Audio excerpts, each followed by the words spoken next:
Hello guys, ഇന്ന് നമ്മൾ വന്നിട്ടുള്ള വീടിൻ്റെ അടുത്ത ചെറിയൊരു തോട്ടിലാട്ടോ. ഇതിൽ കുറച്ച് വരാലും ബിലോപ്പി നിൽക്കുന്നുണ്ട്. വെള്ളം കുറഞ്ഞാൽ ഇവന്മാരെ സുഖമായിട്ട് നമുക്ക് കാണാൻ പറ്റുന്നുണ്ട് കേട്ടോ. അങ്ങനെ നമ്മൾ ക്യാബലറ്റ് എടുത്തിട്ട് ഫസ്റ്റ് തന്നെ നമ്മൾ ഒരുത്തന്നെ അടിച്ചിട്ടുണ്ട്. ചെറിയൊരു വരാലാട്ടോ. ഇപ്പം നേരെ കയറി കമ്പി കയറി ഉടക്കി. അപ്പോൾ നമ്മൾ പതുക്കേണ്ട അടുത്ത് ഊരിപ്പോന്ന് നമ്മൾ ആദ്യം വിചാരിച്ചത്. പിന്നെ നോക്കിയപ്പോഴാണ് മനസ്സിലായി ഡാർട്ട് നല്ലോണം എൻ്റെ പള്ളയിൽ കയറിയിട്ടുണ്ട് കേട്ടോ.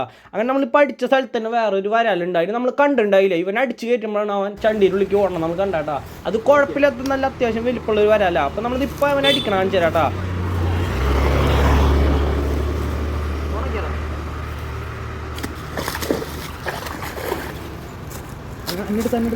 ഗൈസ്, നമ്മളത് ഒരു ബ്രാൻഡ് അടിച്ചിട്ടുണ്ട് കേട്ടോ. അതിൻ്റെ വാലുമേ കയറിയിട്ട് അടിച്ച് കയറ്റി എടുക്കാൻ നോക്കാൻ.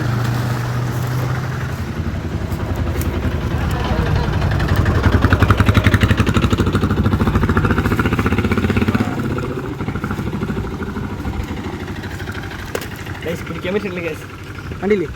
കഴിഞ്ഞ് നമ്മൾ വീണ്ടും പോയി ഇപ്പോൾ ചെറിയൊരു വരാല് നിൽക്കണം കേട്ടോ. അവൻ അടിക്കാൻ നോക്കിയപ്പോൾ അവൻ കല്ലിൻ്റെ ഉള്ളിൽ കയറിപ്പോയി. അങ്ങനെ നമ്മൾ കുറച്ച് നേരം വെയിറ്റ് ചെയ്തിട്ട് നമ്മൾ അവൻ അടിച്ചിട്ടുണ്ട് കേട്ടോ.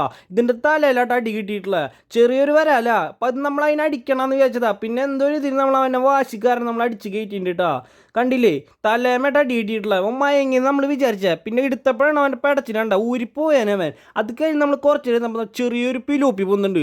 അവൻ അടിച്ചിട്ട് കൊള്ളുന്നില്ല. കാരണം വേറെ ഒന്നല്ല, നമ്മൾ ഡാർട്ട് ചെറുതായിട്ടൊരു ബെൻഡ് വന്നിട്ട് കല്ലിൽ വന്ന് അടിച്ച കാരണം അവനെ കുറച്ച് നേരം കഴിഞ്ഞ് അവൻ അടിച്ചിട്ടുണ്ട് കേട്ടോ. അവൻ്റെ വായ കണ്ടില്ലേ, കറക്റ്റ് അവൻ്റെ വായയിൽ അടി കയറിയിട്ടില്ല. നമ്മളിതെങ്ങനെ കയറും നമുക്ക് പോലും അറിയില്ല. അങ്ങനെ കുറച്ച് നേരം കഴിഞ്ഞാൽ നമ്മൾ ചൂണ്ടലൊക്കെ നിർത്തി പോവാൻ നിൽക്കാം കേട്ടോ. അതിനെ കിട്ടിയ 4 മീനോളം ഇപ്പോൾ കാണിച്ചു തരാം. കണ്ടില്ലേ, ഇനി ചാലിക്ക് എന്തായാലും നമ്മൾ കുപ്പിച്ചുകൊണ്ട് വരുന്നുണ്ട് കേട്ടോ പിടിക്കാൻ. അപ്പോൾ ആ വീഡിയോസൊക്കെ വരും. അപ്പോൾ വീഡിയോ ഇഷ്ടപ്പെട്ടാൽ ലൈക്ക് ചെയ്യാൻ മറക്കല്ലേ.